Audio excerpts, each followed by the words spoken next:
Crouse.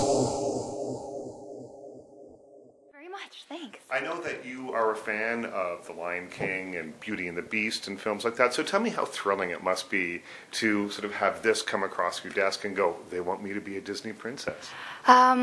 It kind of doesn't get any cooler in a sense. Yeah, I mean, I grew up watching all of those movies and Snow White and Fantasia and 101 Dalmatians, and so it's like, oh my goodness.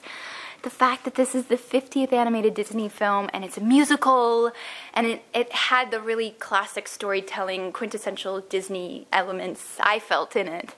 That was really just the cherry on the sundae, really. Right. Yeah. Now, you had never done a musical like this before where you had to sing in character and that kind of thing. And it's different. It's not just singing the song, you're singing in character. There's an added layer to it. Tell me a little bit about working with that and working with Alan Menken, who I think probably sort of worked you through that a little bit. Yes, Right? Alan was essential in the process. It is different to sing in character, and for a film like this, even if it may not sound all that different, it is being in a different frame of mind, and you can't approach the songs as casually maybe, or the same way that you would if you were just singing them if they were your own songs. But again, because Alan was in the studio, he was really so instrumental in just like the little things. Especially there's the first song that Rapunzel sings in the movie called When Will My Life Begin? And there's so much to sort of like all of the things that she does in her spare time in the tower. There was like so many words to fit in such a finite amount of time that I was like, I'm gonna hyperventilate. Like I don't know where to breathe. And so Alan literally was like, this is where you should breathe. This is a word that I really want you to punch, and this is a word to lay off of, and this is when you should sort of sing it. And so it's like I sort of got my own. It was left up to me to have some interpretation of the song, but he was really there to help me help coach me through it too. Now, is that kind of, that sort of direction, which sounds very specific to me, probably more specific than you would get if you were just going in to make a normal record or just do something a little different. Is it intimidating because it's coming from him? Is it, does it make the job easier? Does it make it more challenging? What is the way of working when you're working with someone who is so specific about what they want? Well, I mean, it would be different if it were coming from anyone else. No. But I mean, Alan is for someone who's so accomplished, he's so humble, and he really does the work, and he's in the studio, and you know what I mean, and he's not just writing the songs and composing them, he's, composing the whole score too. So it's like he's so well-rounded and thorough, but it didn't bother me. It was easier in a sense, but it was just a challenge. It wasn't something that I was used to, because when you're singing your own music, it's like you're not really concerned about, okay, well, this is the emotion I want to convey in this part of the song, because you wrote it, so you're not really, and you're feeling it in a natural kind of way. Yeah, I'm not thinking at all, really, in the studio, and it was like there was so much thought behind it, yeah. Tell me a little bit about what it must be like, because you have probably worked on this project for a number of years now, right?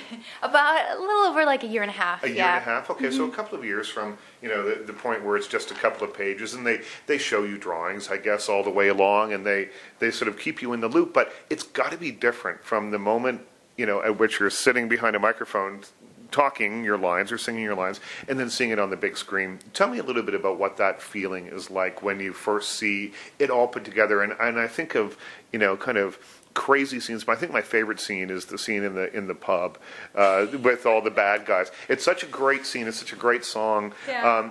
But just tell me, do you visualize that beforehand, or how did the film sort of stack up to what you had in your head? I guess is the end of a very long question. No. It definitely sort of far exceeded my wildest expectations. I mean, because there is no real point of reference when you're doing an animated film, they can show you drawings, and you can be in the studio and see sketches of storyboards and whatnot. And you see little bits of things, like you see it in black and white with movement and stuff, don't you? But you don't really see the whole thing. The funny thing was, the first time we saw the movie, like the first time we ever saw any sort of assembled, like real footage, we saw the movie all the way through, and this was only maybe 3-4 months ago, and it was only about like 40% animated at that point. So it's and so, you know, you're seeing fully finished animated parts, and then it'll jump cut to like a couple of shots where it's just black and white, where sometimes they're just static shots too. They're just like sketches. Or and exactly. So it's been an incredible, you know, at least from my perspective, to watch the growth of the film and to really watch it sort of come to life. I was mesmerized the first time I saw it, only, you know, like a month ago for the first time, like finished. I really was beside myself, because you hear so much about the descriptions, and there's so many parts of the film that I'm not in, and I've only sort of heard a little bit about. Seeing Mother Gothel, I mean, I never met Anna Murphy until the movie was finished, so it's like seeing Mother Gothel, hearing Mother Knows Best. I hadn't even heard the song before, so I was like, oh my gosh. Yeah, I mean... Well, it's funny because what maybe people don't know, I guess people don't know, is you record your vocal tracks separately. Mm-hmm. And I always think that's such an odd way to work. You know, yeah. I think that in a normal acting situation, you feed off the other person. You get so much from that other person. I guess now you're just getting it from a director, which is a little different. But it just seems to me like such an odd way to work. And they would have all these random lines that they will then cut all together mm-hmm. and turn into one whole. I don't understand how it works. I can't wrap my head around it. Difficult for an actor? It was difficult at first because I was a little disappointed. Like, I'm not... Oh, we're not going to meet each other. Yeah, that's kind of a bummer. But once I got past that, yeah, it actually was sort of freeing because there was no guidelines. I could kind of just go with my gut and really give every line. I could do it any which way I wanted, as many times as I wanted. Well, I wonder if it makes you think about every single line in a way that you might not. If you were, you know, let's say you have a monologue in a regular live action thing, sure. You think about it, you figure out how you're going to do it. But when you're having to break it down line by line, I guess maybe you do think about things a little bit more than normally, or no? Yeah, I mean, I guess if let's say you had a monologue in this, I sort of approach the character and you know what I was saying the same way I would if I were doing a live action film. It just really, and I would go with my gut. Like my first sort of take or whatever on the character or on a particular line was the way that I felt it just should be from whatever my instinct was telling me. And then if Byron and Nathan, our directors, wanted something else, they could say, oh, you know, can you try it like this? Or we really like Zach gave this sort of reading for this line, and so we're thinking about using that kind of take on this scene. And that to me would give me some sort of guideline, like, oh, okay, well then that kind of changes mine a little bit, but that's fine. You know, it was helpful. I mean, without them, and the movie is really a testament to them because they cobbled every performance together and made it feel really seamless. But they really indulged me in sometimes reading the scenes with me a few times too, because I'm like, I just want to know what the rhythm, the pattern of the scene is.